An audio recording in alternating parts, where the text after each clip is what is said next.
everybody, well, don't you know it's me now? Yeah, who is it? Well, he's back with a brand new beat now.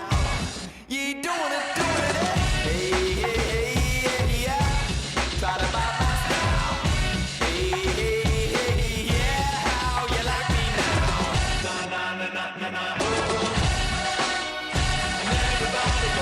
So the Soldier Knows Best is brought to you by Netflix. Hey, what's up guys? Soldier Knows Best here with my review of the 7th generation iPod Nano. Over the past few years, the iPod Nano has gone through a good amount of design changes, so I'm going to check out the new design of this iPod Nano, a couple of the new features, and let you know whether it's going to be a good buy over the previous generation or not. So first, we're going to talk about the design. As we take a look at last year's iPod Nano compared to this new one, you can see a slight difference, right? Just a little bit, right? But no, this is a very big difference because they kind of went back to the way the 5th generation iPod Nano looked, but without that little menu wheel at the bottom. And this new iPod only weighs 1.1 ounces and comes in at 0.21 inches thick. So this thing is very small, only the size of really maybe 1 or 2 credit cards. As we take a look around the device, at the top you'll find the power button. On the left-hand side, you'll find the volume controls and also the play and stop button right there in the middle. Then on the bottom, you'll find the headphone jack, and next to that you'll find the lightning connector port, the new one again that's being introduced in all the new iPods, new iPhones, and more than likely the new iPads coming up. And at the front you'll find the familiar home button that you see in the iPhone and the iPod Touch, and that home button makes it a lot easier to navigate through the software. Now, taking up most of the front of the new Nano is a 2.5-inch widescreen multi-touch display with a resolution of 240 by 432. And so the display is definitely pleasant to look at, but the one thing I don't like about this new display is that its viewing angles are not that great at all. So if you're watching video and things like that and you set this Nano down on the table, the video is going to be definitely washed out. You need to be looking directly down at this Nano to really get the best of this screen. And that's when I take a look on the inside of this new Nano. Now on the inside, you want to find 16 gigabytes worth of storage. That's the only version of the iPod Nano that they are selling. And you'll also find Bluetooth 4.0 now. It's one of the big new things inside of this Nano. So now you'll be able to connect to a wireless headset or a wireless speaker, or even your car if it does support Bluetooth, and be able to stream the audio from this iPod Nano to that. Now, as far as battery life, Apple said you should be able to get up to 30 hours for audio playback, 3.5 hours for video playback. And I would say just with normal use, maybe using this thing 1 or 2 hours a day, this thing should last you a full week before you have to put it back on a charger.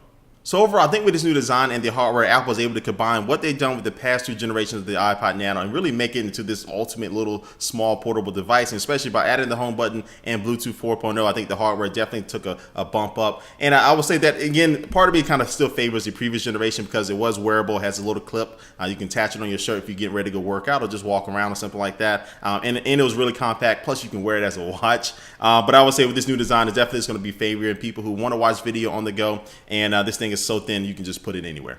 And now let's going to move on to this software in this new Nano. Now, much hasn't changed since the previous generation iPod Nano. Software is pretty much the same, besides the home screen icons are now circular instead of square. But the way you navigate and stuff like that is pretty much the same. You can swipe from left to right on the screen to get back to where you wanted to, or you can just press that home button now and that'll get you all the way back to the home screen. But you have all the same applications on there. You have Nike Plus Fitness if you want to keep track of how you're doing while you're working out. The iPod Nano can keep track of all that information. Now, the new thing with the radio is that now you can rewind live radio. So it has a 15-minute buffer. So if you want to go back and listen to your favorite song or listen to your favorite DJ, if he says something funny, you can now scroll back in the radio application, which is an added plus. So when I stand back and look at this software, it really isn't that much new there. So it's kind of disappointing. And Apple still hasn't really enabled developers to make applications or third-party applications for this thing that I think would add a lot more functionality to it and make it a lot more fun if you can put some games on here or things like that. So I'm kind of disappointed Apple didn't do that. But the software for a little portable small device still works very well, but I'm just really wishing that it really did a lot more to it.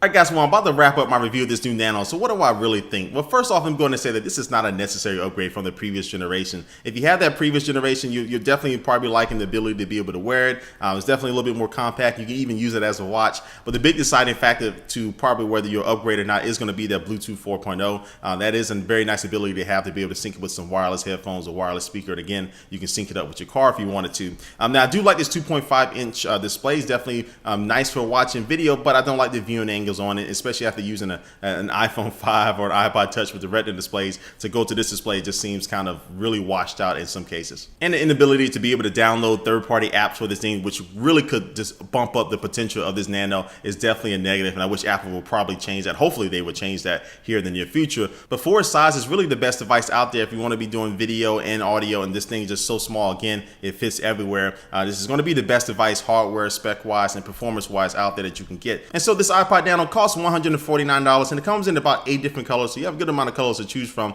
depending on your personal taste. So anyway guys, this has been my review of the iPod Nano, but before we head out of here, I'm going to take one last look at our sponsor for this video.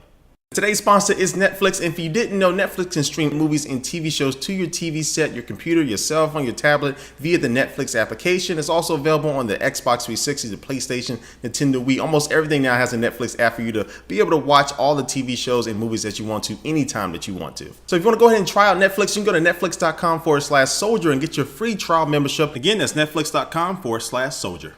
Alright guys, again, thanks for watching this video. Please leave a comment down below what you think about this new iPod Nano. And thanks for watching guys, and I will catch you later.